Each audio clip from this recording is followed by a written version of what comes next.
path to economic recovery is the clearest it's been in more than a year. Vaccinations for COVID-19 are readily available, and governments are lifting restrictions. People are returning to restaurants, to ballparks, and soon to entertainment venues. For the first time in a long time, we can, in some settings, see each other smile again. But emerging from a recession doesn't come without its challenges. Companies that shed employees quickly when the pandemic hit are struggling to find the workers they need to ramp up again. Construction, manufacturing, and other industries that never slowed down are grappling with supply chain issues, in addition to workforce challenges. Worries of inflation are becoming more common, and housing shortages persist. But we are Spokane. We are Coeur d'Alene. We are the Inland Northwest. At the Journal of Business, we endeavor to keep you, our readers, informed on what's happening in our community. Our staff is dedicated to providing you with objective information on news and trends, with the goal of helping you be more successful on your chosen path. It's time to go beyond the sound bites. It's time for more depth than 140 characters can provide. It's time for elevating the conversation. Well, good afternoon and welcome to Elevating the Conversation. My name is Paul Reed and I'm publisher of the Journal of Business. It's my honor that so many of you each month join us for these great conversations we've been having throughout the year. We launched this series for that reason, because you asked us for a venue in which we could have conversations about important topics that are facing our community.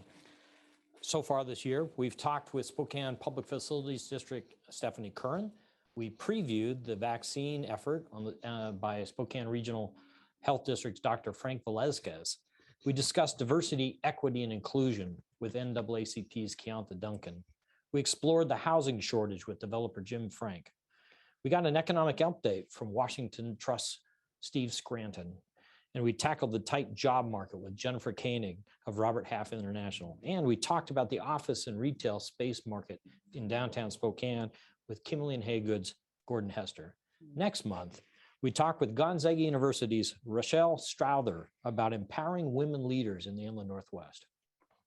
But today, I'm very pleased to have with us Dr. Christine Johnson, Chancellor of Community College of Spokane, for a discussion about moving beyond the virtual world in higher education. Like many pieces of the economy, higher education was hit hard by the pandemic.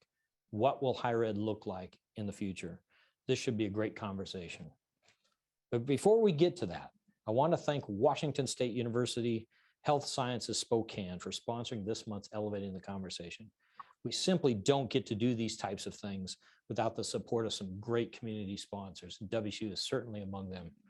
As a graduate of Community College of Spokane and Eastern Washington University, today I say, go Cougs. With us today is Spokane Chancellor Dr. Darryl Dewald to say a few words. Welcome, Darryl. Thank you very much, Paul, and I appreciate the Go Cougs. So good afternoon to all of you. It is a pleasure to join you today on behalf of WSU Health Sciences Spokane. So I am Darryl Dewald. I serve as the Vice President of Health Sciences for WSU and also the Chancellor of WSU Spokane. WSU is proud to join our fellow institution, Community Colleges of Spokane, and President Dr. Christine Johnson today. Chancellor, as we learn more about the virtual world of higher education and how everyone is doing their best to move forward beyond that. I'm very proud of the staff, the faculty, and the students in the colleges and universities across our state and region in this whole area. They together have done their best in navigating this uncharted territory that was put before all of us over the past year and a half. Not only was this a transition and a shift in the world of education and teaching, but it was a change for all of us in our personal and our daily lives. It's exciting to see forums like this, and thank you, Paul, so that we can share what we've learned, we can talk about how we can do better, and we can think about how we approach the future. This is a challenging time in higher education and in in-person learning, but we're all doing our best to serve society and to do it effectively and safely. WSU Health Sciences celebrates the power of knowledge, community, and partnership, and this is what brings us together today. With that, I thank you again for the opportunity to join you, and I look forward to Chancellor Johnson's words. Welcome to Elevating the Conversation. My name is Lynn Parrish. I'm the editor of the Journal of Business and your host for the next 45 minutes or so. To my right is Christine Johnson. Welcome, Christine. Thank you. I'm happy to be here. Yeah, we're glad you're here. Christine is the Chancellor of Community Colleges of Spokane, as you may know. And I wanted to ask you about this. Reportedly, you are the inspiration for the name Elevating the Conversation. So according to Paul Reed, our publisher, you had come up to him after one of our events and said you appreciated our events and how they elevate the conversation. And we decided to use that as the name for our webcast. Well, that's wonderful. And I'm always grateful for the great work that the Journal of Business does, Paul and you, Lynn, Thanks. About bringing the right topics in the right way for our community to have the conversation. I wasn't looking for a plug, but I'll take it. I appreciate it. Now, I have a bunch of questions here, a lot to cover in 30 minutes. But before we get started, I just wanted to get kind of a status update for the community colleges. Are you fully in person this fall? Are you requiring vaccines of either students or faculty? Have all those decisions been made at this point? Well, we have made the decisions to become a mandatory vaccination campus following the advice of experts and the governor's directive. And we have had, as you may know, many classes on campus at SCC. Spokane Community College has many programs that require hands-on.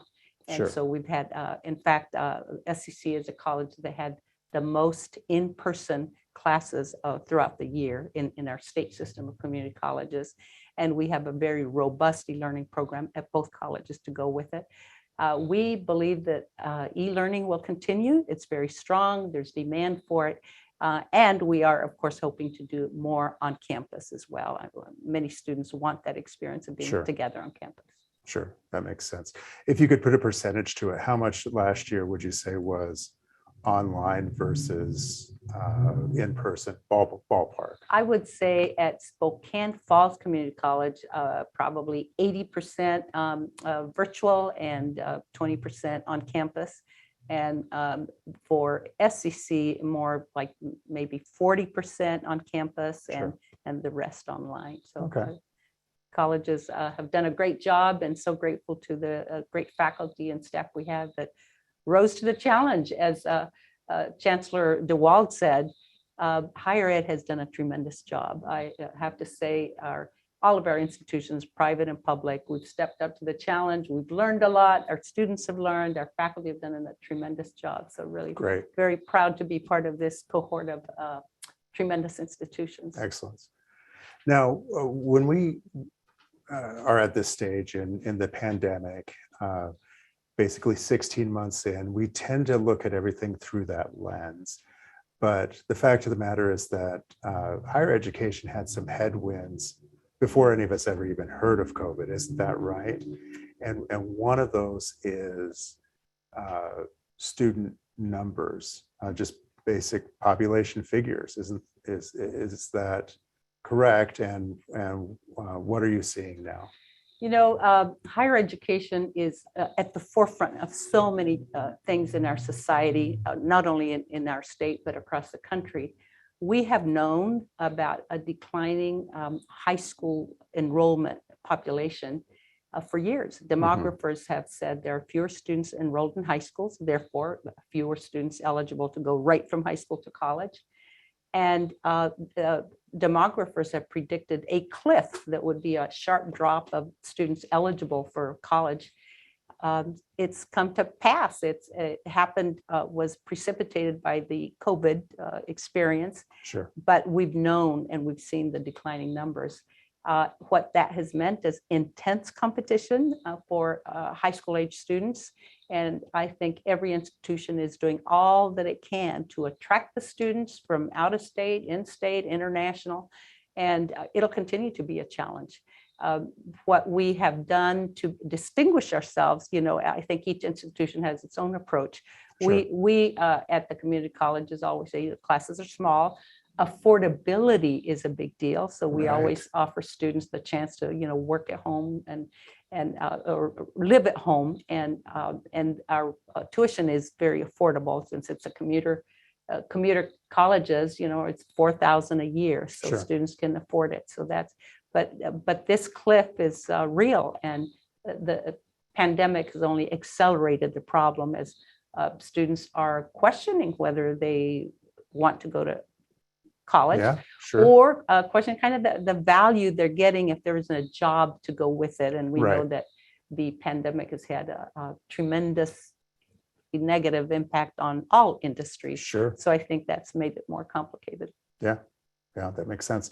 As you've seen that trend in the traditional age student, what trend have you seen with what we used to call, and maybe this isn't the term anymore, non-traditional students? And for community colleges, really the adult student is that is referred to as non-traditional.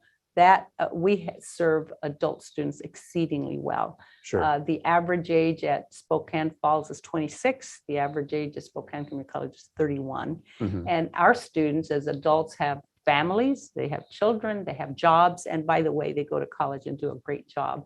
So that is a student population that we are very well poised to serve better. And that is a big part of the work that we're going to do. We know that as jobs are lost and industries change, the skills that are needed have to be renewed. And that's what community colleges are really expert at doing, of upskilling the Mhm. workforce. And we know that every industry is in a war for talent. And so Sure. I think that's an area where all of our higher ed institutions do a really good job of preparing students at every level. Great. I have more questions for Christine, of course, but we have the opportunity for you to ask questions. Feel free to type them in at any time. And after we're done with our conversation, Christine will field as many of those as we can. So please feel free to ask away. I guess when we talk about these numbers, is there any way that you can gauge how much of the trend in enrollment you're seeing is because of the pandemic, one way or the other? We have pretty good estimates. It's not, we haven't Sure. done a survey, but we do survey our students to find out what they need and what they like and how things are going. But we are seeing that one of the major issues, and it's impacting businesses as well, every part, is childcare. And Sure. many of our students are parents, and our student population also is very largely women. And so that we are seeing the devastating impact of that COVID has had on childcare. It's not affordable, it's not available.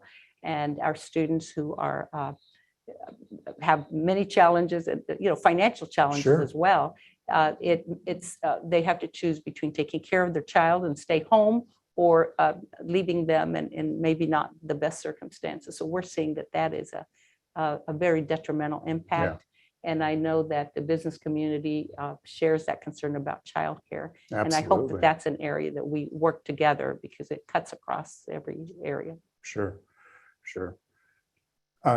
Please correct me if I'm wrong, but if memory serves, during past economic downturns, there's actually been an increase in enrollment for colleges in general, but specifically community colleges, because that's a time where people will lose their jobs and they'll be looking for maybe career changes or new skills to sharpen their desirability in the workplace.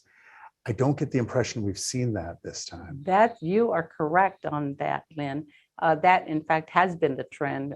An economic downturn means community college enrollments just surge. That is not happening right now. Yeah. And I think some of that is also that the jobs aren't plenty in other areas. So even if it's, they can't leave one area and go to the next area, because even if they come to college, that other industries also suffering. So I think the world of work is being totally redefined. And I think one of the future challenges for all of us in higher ed is we're going to have to accelerate the completion of credentials. I think even 2 years is a long time when people are looking for that next opportunity. And so I think we've got a lot of work to do all across higher ed, and that's one of those areas. I think shorter certificates, just continuous learning, so it doesn't have to be all at once, but as industries change, that we're ready to give them what they need at that time, and they go back kind of in and out rather than kind of the sustained, stay in 2 years or 3 years or 4 years. Right. You're kind of touching on a change in business model for higher education. And so I'm curious to know what your thoughts on that beyond the certifications. How do you see the business models changing for higher education? Again, Lynn, you are right on the money. I think all of higher ed, some experts kind of consider this an existential crisis in higher education, where we're looking at everything, our practices, our traditions, our business models, and we are going to have to find numerous other revenue sources. We rely largely on state investment, and we rely largely on tuition and fees. Yeah. And so we're going to have to do things in a very different way, and we're doing a good job of it. We're just going to have to do more and better and more strategic, is a lot of corporate training and adult learning and enrichment that, to be a different way of educating the population widely. Sure. Can you think of any examples of that off the top of your head? I can give you some wonderful examples of some of the corporate training we're doing right now. And it is our contract training office has statewide contracts with labor and industry to prepare some of the healthcare workers, because they constantly need, refreshing and renewing. Right. But it is a statewide contract with that particular group, with that union, and it is just-in-time training for the different skills for different roles that healthcare workers have. So that's one example. We hope to be doing more. Yes. I'm just wondering, are those usually, I guess, the informal term that's coming to my mind, one-offs? Is it an employer with a set of skills that they need taught, or is it broader than that? It's broader than that. This particular one is really with one of the major labor unions in the state, and they prepare and support their members statewide. So it isn't just for health employees here in our region, but across the state. And we are very fortunate to be working with them, and they're happy with the work we're doing. And we're also going to be working with other colleges within our system. And I don't think Darryl Dewald, Chancellor, would mind if say we're talking about doing some things WSU that would be kind of similar to that, that would fit, of course, at WSU and its work. But no, I think, and I might add that the collaborations among higher ed institutions also, as we work with industry, a new way of working together. And I think we'll have tremendous impact. Interesting. One thing I've wondered about as the pandemic has matured is the things that have changed that will stick beyond this era, so to speak. So I was just curious if you could think of any examples of things that you might think were created because of the pandemic that might have staying power down the road. What a great question you asked, Lynn. I could go on and on to share with you the tremendous work that our faculty have done. Many had not ever taught online. We have had for many years at Community College of Spokane a very robust and high quality e-learning program, and degrees that are offered online and individual courses.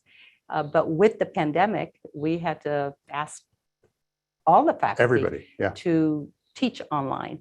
And now we provided a lot of support, but I just cannot tell you the challenge was met with quality and with enthusiasm.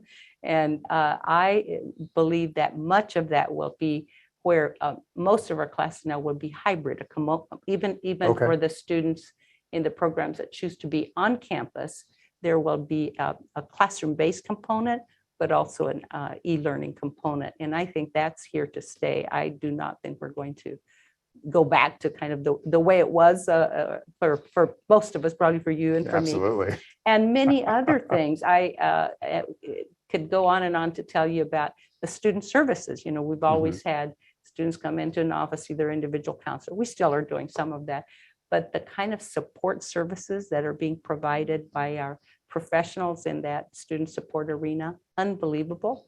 And of course, I think as has been shown by the Journal of Business and others, we're doing work statewide through technology, and we've gotten really good at it. Yeah. So I think those are many, and we've learned that some of those practices save money, save travel, save time. So I think many of the practices we've had to adopt to meet the challenges of the pandemic are here to stay, and we've gotten really good at it. And I would say that's true of all of our colleges and universities throughout the state, and indeed, I'm sure across the country. Sure. It's sure. a credit to the people, though. I have to say the innovative faculty and staff, you know, all the employees who care deeply about the mission and want to do it well, and we've just given it our all. You know, it's a fascinating dynamic, because I imagine some people learn better in that virtual environment than they do in class, and vice versa. And I imagine there are benefits, just like with everything else that we're doing, benefits in being in person as opposed to online. It's an interesting balance that your It sector's really in. is. And one of the things that we are doing is we're surveying students to see, and of course, you know, some of our students, again, sometimes our adult students have not been as experienced in dealing with different technologies. So we have to provide them the proper support, and then they learn and really like it. And again, it meets their schedule and the convenience of, you know, the job and the children or other family responsibilities. So I think those are things that really we've learned a lot. But through the surveys, we also learned that students feel they have an opportunity to participate more fully with online, you know, perhaps in a classroom if they don't feel as comfortable raising their hand or you know, asking the question out loud, and yet within a chat function they are more open. So I think we've seen some expected outcomes and some unexpected outcomes, and we're constantly reviewing it to see where we are. You know, we're seeing what generational differences there are. You know, some of the younger students are very comfortable with all the technologies and sometimes help the faculty and or staff or your president. And in other cases, of course, they're learning and getting really good at it too. So it's an interesting time. I think lots of studies will come as a result of what works and why, and how do we keep perfecting and refining and making it better. Sure. Just one more time, real quick reminder, keep those questions coming. We'll be happy to get to them as soon as we can. You know, it's interesting because when I was in college, which is getting to be a while ago now, part of the thought was that you were looking, that it wasn't just an A to B, not just getting these skills to get that job, that there was a creation of a whole person, right? And being a more well-rounded human being as a result of this. I think that's a harder sell when you're looking at $120,000, $160,000, even $40,000, $50,000, $60,000. But I think it's still an important part of the equation. So, and on top of that, there's a social aspect to college that's really irreplaceable and unlike any other time in life, even if you are going later than, I guess not right after college. So all of this is to get to the value proposition. And I'm curious, are more students questioning the value proposition of a traditional college experience than they once did? Well, that seems to be the case. You know, I read widely, as I know all of my colleagues in higher ed do, and you know, every business journal, you know, you know, higher ed has so many publications, and we all follow what's going on everywhere, all across the country.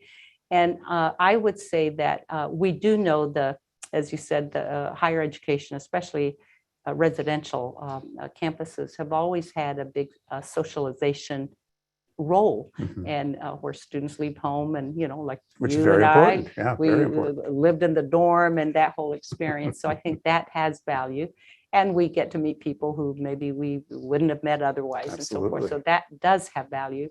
And so I think that remains, and the value of meeting in person, which is why we really like the hybrid model, is you get both. There is something about meeting in person and appreciating the culture of a group, even in the classroom or a team, and yet there's great value also in being able to do what we're doing now with the hybrid model.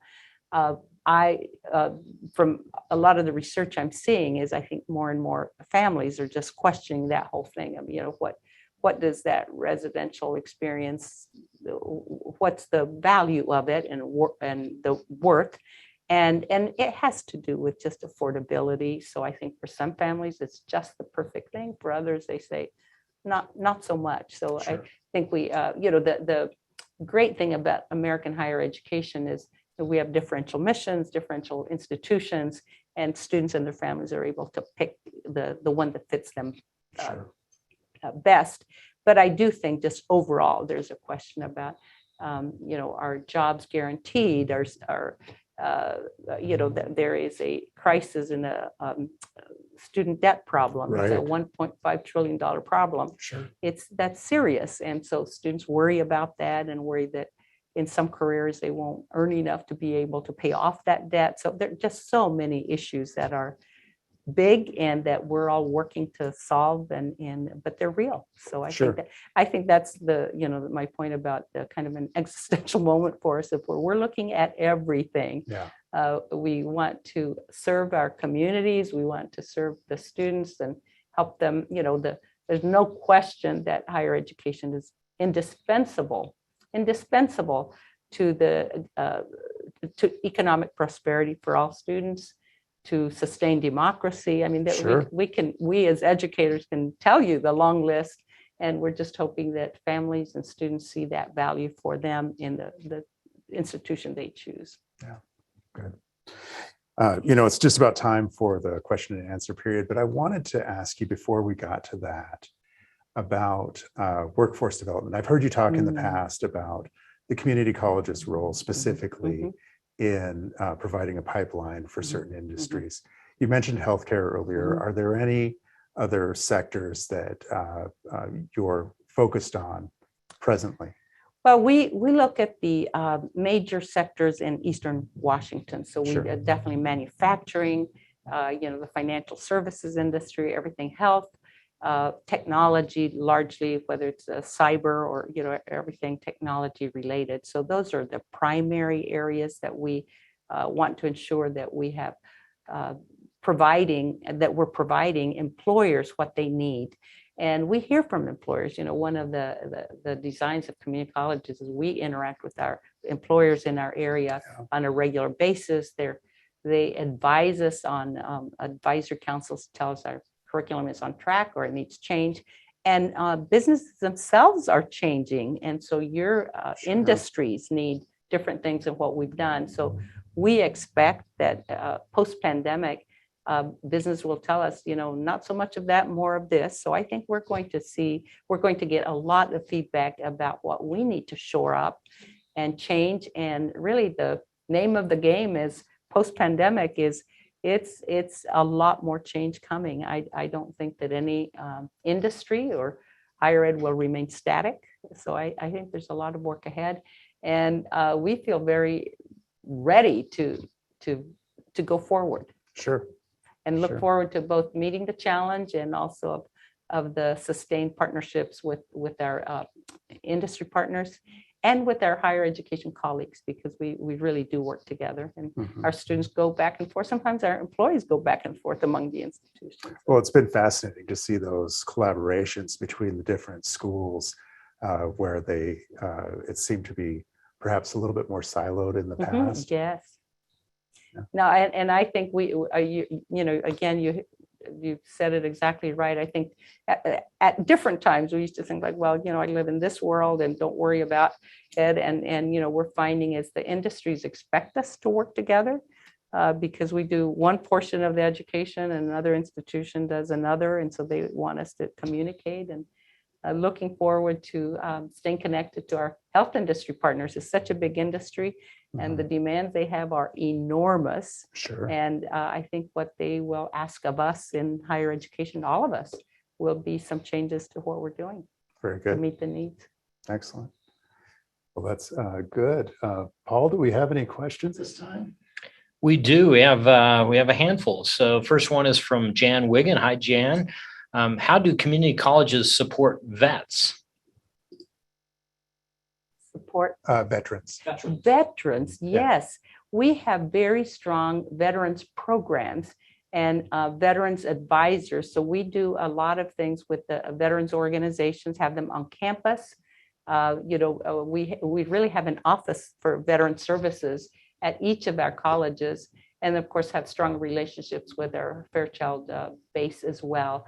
But it's a tremendous question. It's an important population, and they have many, many needs. So we do have very specialized services for them.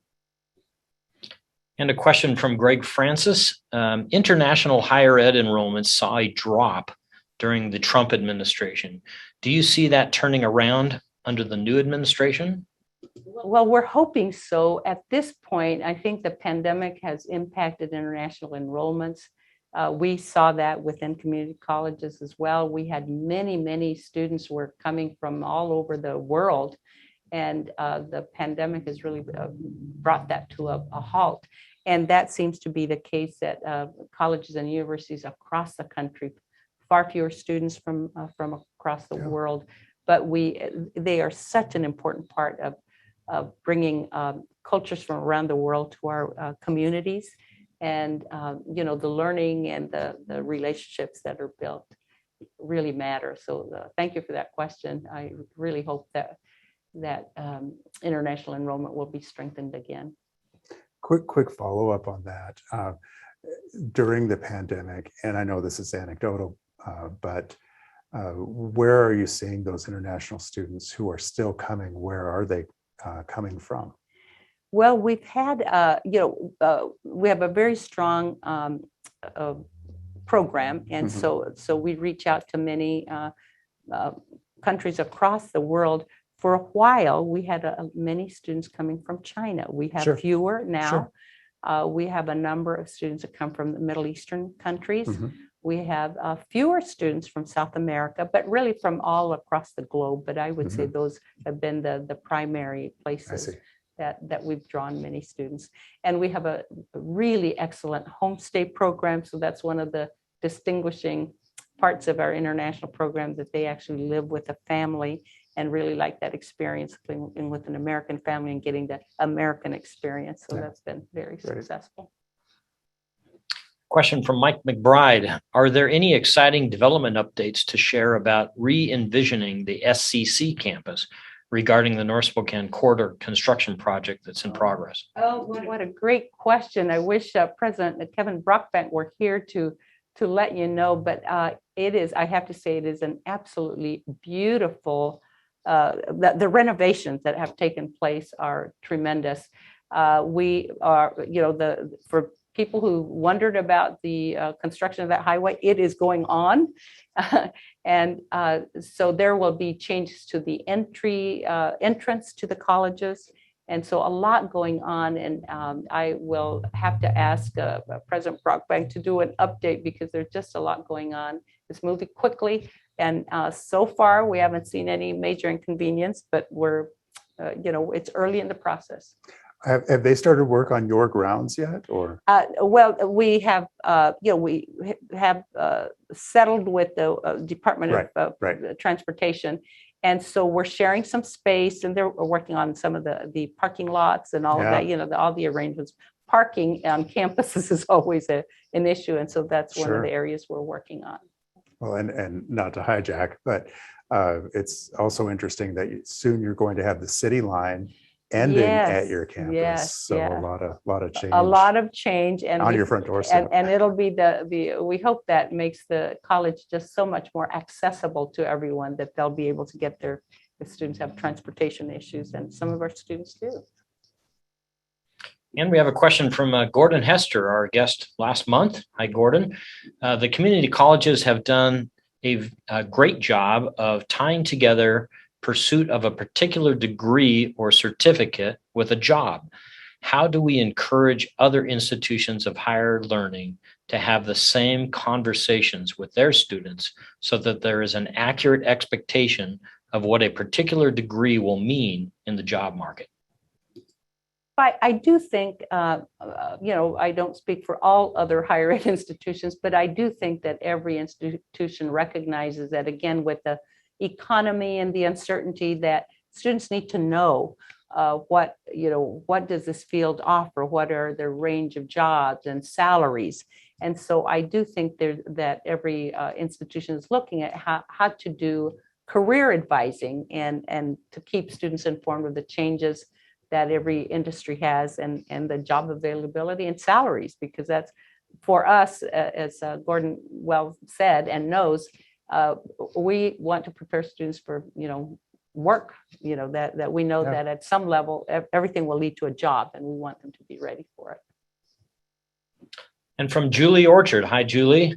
How are you partnering with local high schools to assist graduating seniors when they come into your schools with credits already earned for studies and work to perform outside of Running Start? Well, we rely largely on Running Start because, as you know, Julie, that is a program that has been in the state for a while. We work, our counselors and student services professionals work with the counselors at the high schools.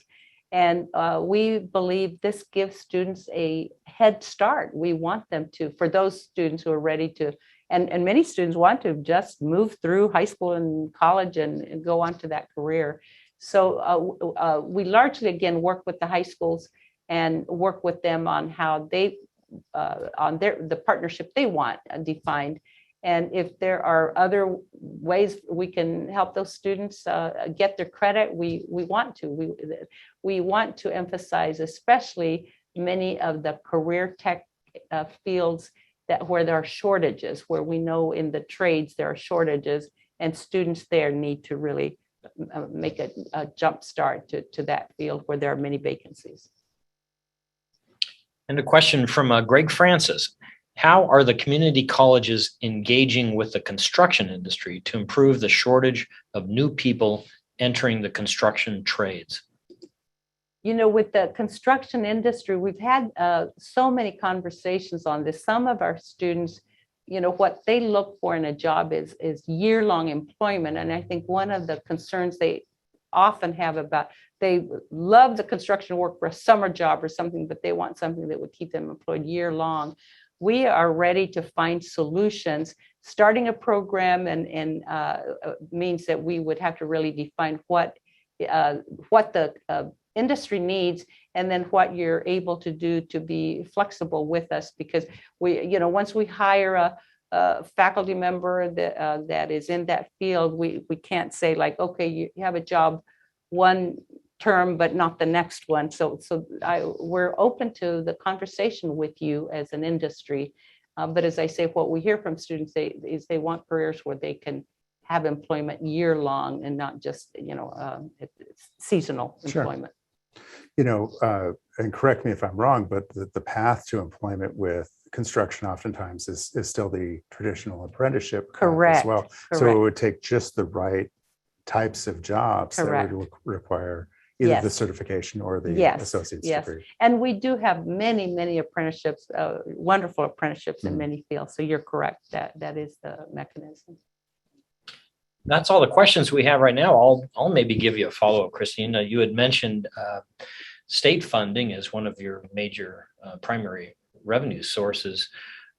What's the landscape look like? What's the road ahead from the legislature's viewpoint in terms of prioritizing higher education and maybe specifically community and technical colleges in funding in future bienniums? Well, we're hoping that the legislature will continue to support community colleges. I must say, this legislative session, community colleges did really well. And I think I've mentioned before, the governor too, out of $56 million that he had, 44 million went to community colleges, and largely across the state. And largely it is because we work so closely with business and industry of all types. And we know that the business and industry sectors vary in the state. We don't have a Puget Sound economy, so we work on our fields. So the future is uncertain in terms of what the state will have. I suppose it'll depend largely on state revenues and businesses moving here. We hope that support will continue. It's a very significant part of our work, and also very significant in supporting like our needs for capital development, as we upgrade buildings. Sure. So state plays a major role. And I must say that many states have seen a major drop in state investment. And we're very fortunate that at least the last couple of years, the state of Washington has not disinvested. So we hope they stay on that trend, because we need the state's investment. Great. Well, I think that's going to wrap it up for the day. Christine, thanks so much for your time. It's always a pleasure. Thank you, Lynn. Yeah. Thank you, Paul. I really value the great work that the Journal of Business does, and in keeping workforce as a priority, and talent development, so we can compete for talent. So thank you all. Yeah, great. Well, and thank you for the questions. That might be the best group of questions we've had at one of these. Thanks so much to all of you who asked them. Thank you to Dr. Dewald and WSU Health Sciences for your support this month. We'll be back next month with Rochelle Strother from Gonzaga University talking about empowering women. Until then, have a great rest of your summer, and we'll see you soon.